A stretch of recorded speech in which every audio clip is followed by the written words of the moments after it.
विराट का शतक अभी बाकी है और केप टाउन में सजेगी जीत की झांकी। नमस्कार, आप देख रहे हैं हमारी स्पेशल कवरेज और मैं हूं राजीव मिश्रा। आज बात करेंगे केप टाउन टेस्ट मैच के तीसरे दिन के खेल की, जहां पर भारतीय टीम के पास 70 रनों की बढ़त है और अगले 2 सेशन ये तय कर देंगे कि भारतीय टीम इस टेस्ट मैच को जीतने की स्थिति में है या दक्षिण अफ्रीका भारतीय टीम पर दबाव बनाएगी। कुल मिलाकर अगर हम भारतीय टीम के प्रदर्शन पर अब तक नजर डालें तो शानदार प्रदर्शन किया है भारतीय गेंदबाजों ने और उनका अच्छा साथ दिया भारतीय फील्डर्स ने। हमारे साथ बातचीत करने के लिए इस समय राजकुमार शर्मा जी और रितेंद्र सोडी इस समय जुड़ चुके हैं। उनसे हम बातचीत का सिलसिला शुरू करें। उससे पहले आपने सुना कि जसप्रीत बुमराह ने इस मैच के बारे में क्या कुछ कहा था। राजकुमार जी, कितनी उम्मीदें आप देख पा रहे हैं यहां पर भारतीय टीम की जीतने की, और विराट जिस तरह की बल्लेबाजी कर रहे हैं दूसरी पारी में, क्या एक और बड़े स्कोर की संभावना हम देख रहे हैं यहां से? राजीव, बहुत इंपॉर्टेंट है विराट की एक लंबी पारी खेलना भारतीय टीम की जीत के लिए, क्योंकि अगर वो एक लंबी पारी खेलते हैं और भारत अगर 300 के आसपास का टारगेट देता है तो साउथ अफ्रीका के लिए बहुत मुश्किल होगा वहां से ये टेस्ट मैच जीतना। और भारतीय गेंदबाज प्रेशर बना सकते हैं साउथ अफ्रीका के ऊपर, और मुझे लगता है कि भारत ये टेस्ट और सीरीज जीत सकता है। तो यहाँ पर जिम्मेदारी लेनी होगी किसी ना किसी एक बल्लेबाज को कि वो बड़ी पारी खेले। और विराट जिस तरह की फॉर्म में पिछले इनिंग में दिखे हैं, तो अगर वहीं से वो कंटिन्यू करते हैं तो ये भारत के लिए बहुत अच्छा रहेगा कि अगर वो एक लंबी पारी खेलें और भारत एक अच्छा टारगेट दे साउथ अफ्रीका को। चलिए, रितेंद्र सोडी भी हमारे साथ है। रितेंद्र, गेंदबाजों ने तो अपना काम कर दिया, पहली पारी में 210 रन पे दक्षिण अफ्रीका को समेटने का काम किया। अब आपको भी लग रहा है कि बड़ी जिम्मेदारी है भारतीय बल्लेबाजों के ऊपर? 2 सेशन अच्छी बैटिंग करके न सिर्फ ये टेस्ट मैच जीत सकते हैं बल्कि दक्षिण अफ्रीका में इतिहास भी रच सकते हैं।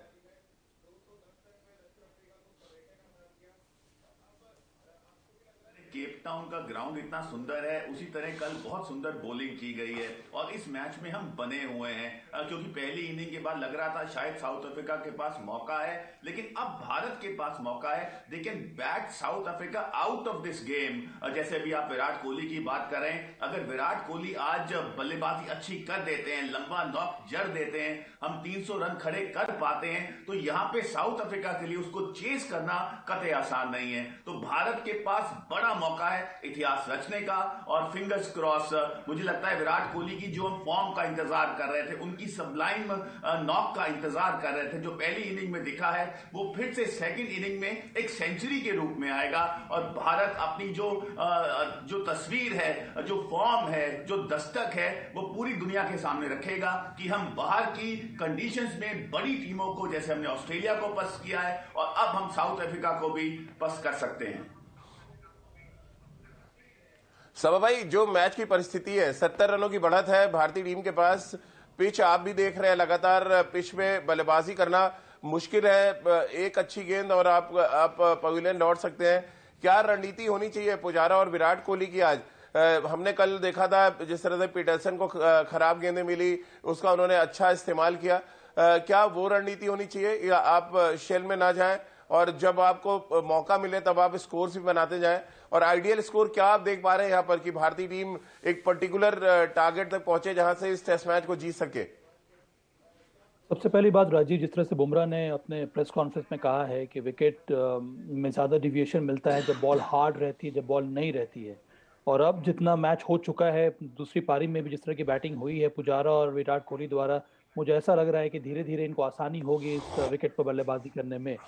मैं मानता हूं कि एग्रेसिव माइंडसेट के साथ बैटिंग करनी है। अगर आपके पास लूज बॉल आ रही है तो उस पर आपको प्रहार करना होगा और अंत में भारत को यहां से प्रयास यही करना होगा। अगर भारत आज पूरा दिन बल्लेबाजी कर लेता है तब मुझे लगता है कि बहुत स्ट्रांग विनिंग पोजीशन में भारत आ जाएगा। वहां से दक्षिण अफ्रीका के लिए वापस आना इस मैच में एक तरह से नामुमकिन हो जाएगा।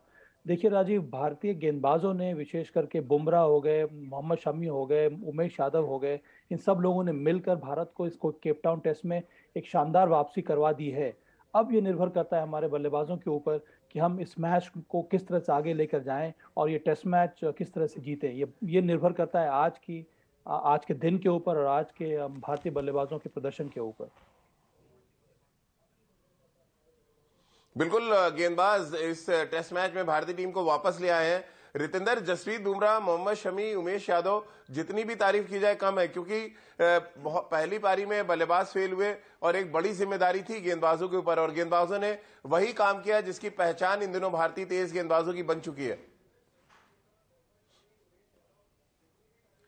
जी हाँ राजीव, यहाँ पे मैं राहुल द्रविड़ की बहुत तारीफ करना चाहूंगा, क्योंकि अगर हम पिछले मैच की बात करते हैं जोहानिसबर्ग में, जहाँ पे हमें बॉलिंग बेहतर करनी चाहिए थी, हम पिचिंग की बात कर रहे थे, साबा भी पिचिंग की बात कर रहे थे कि अच्छे एरियाज में हमने बॉल नहीं किया है। इस विकेट पे अगर आप अच्छे एरियाज में डालते हम शायद वो मैच ना हारते। लेकिन जो इन्होंने बीच में जो दिन मिले वहां पे होमवर्क किया और जिस माइंडसेट के साथ केप टाउन में उतरे हैं, अच्छी बल्लेबाजी हमने नहीं की, लेकिन बॉलर्स ने अपना बकमाल काम किया है, अच्छे एरियाज को हिट किया है। बुमराह की बात करें, शमी की बात करें, उमेश की बात करें, I think they bowled in tandem. और वहां पे साउथ अफ्रीका के ऊपर हमने बहुत बड़ा प्रेशर डाल के रखा और साउथ अफ्रीका की बल्लेबाजी पस्त हो गई ताश के पत्तों की तरह। तो जी हाँ, I think we have to give credit to bowlers, और अब बॉलर्स ने हमें उस पोजीशन में लाके खड़ा कर दिया है जहां से हम इस गेम को डोमिनेट कर सकते हैं। तो विराट कोहली के पास बड़ा मौका है यहाँ पे एक लंबे रन जड़ने का और भारत को विनिंग पोजीशन में ले जाने का।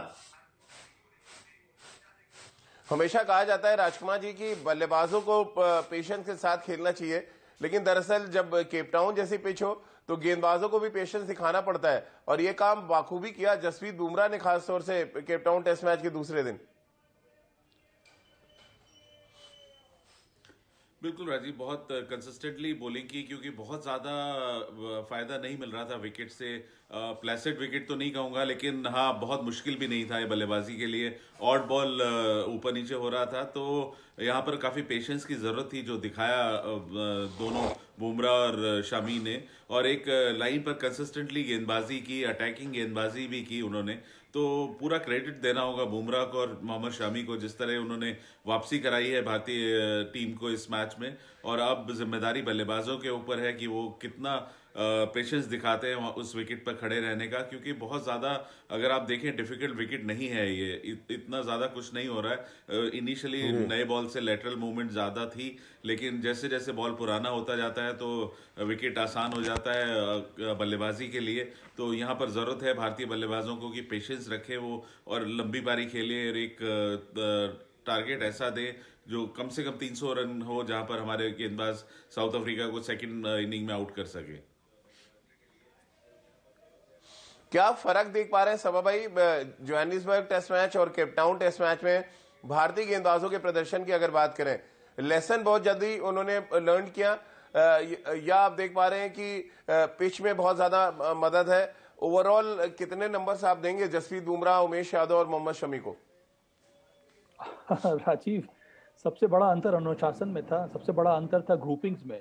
केप टाउन के विकेट में सही लेंथ पर बॉलिंग करना बहुत ज़्यादा मुश्किल हो जाता है, और वो सही लेंथ को चुनना, उस सही लेंथ के साथ बराबर गेंदबाजी करते रहना, धैर्य दिखाना, ये सारी चीज़ें हमारे पेस बॉलर्स में देखने को मिली।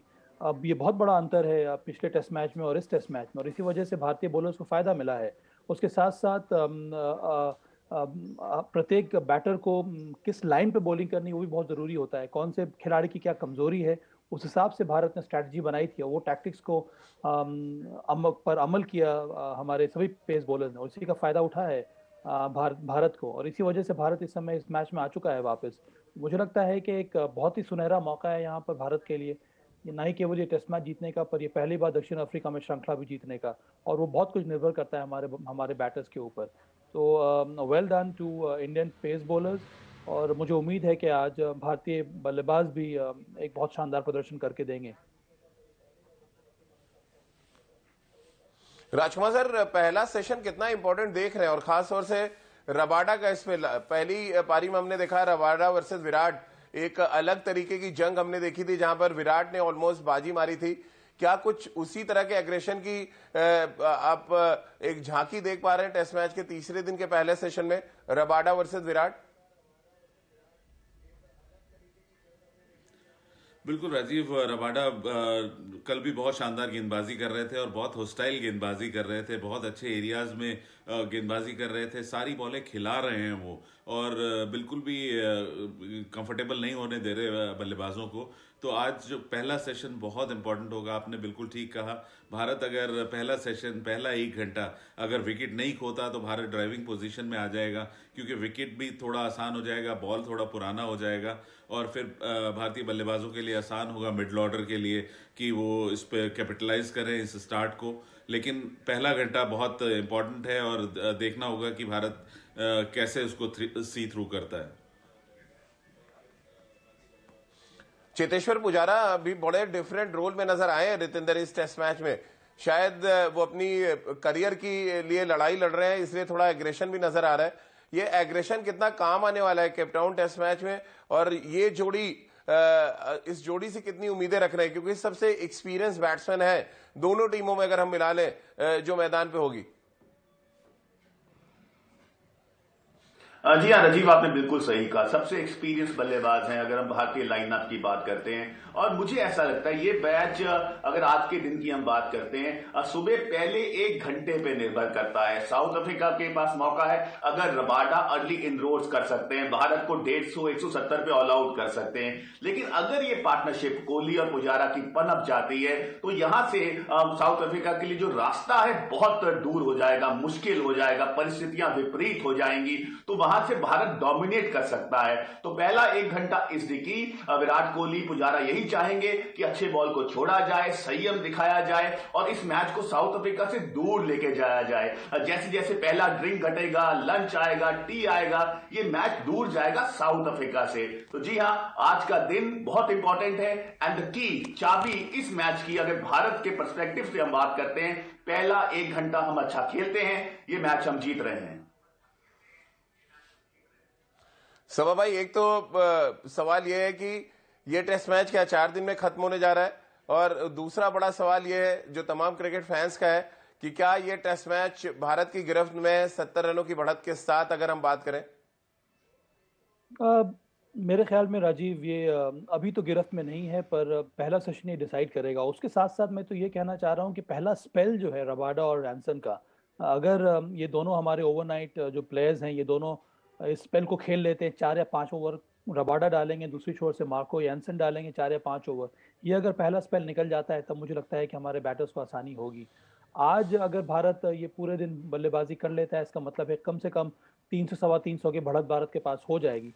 तब वहाँ से फिर इस टेस्ट मैच में दक्षिण अफ्रीका को वापस आना या फिर ड्रॉ करना बड़ा कठिन हो जाएगा, क्योंकि ये वाला विकेट जो है वो पिछले टेस्ट मैच के विकेट से बहुत ज़्यादा विभिन्न है राजीव। यहाँ पर बल्लेबाजी उतनी ज़्यादा कठिन नहीं है, यहाँ पर आप थोड़ा संयम के साथ, धैर्य के साथ बल्लेबाजी कर सकते हैं। ये विकेट ऐसा नहीं है जहाँ पर एक बॉल आपको आकर अचानक आउट कर देगी।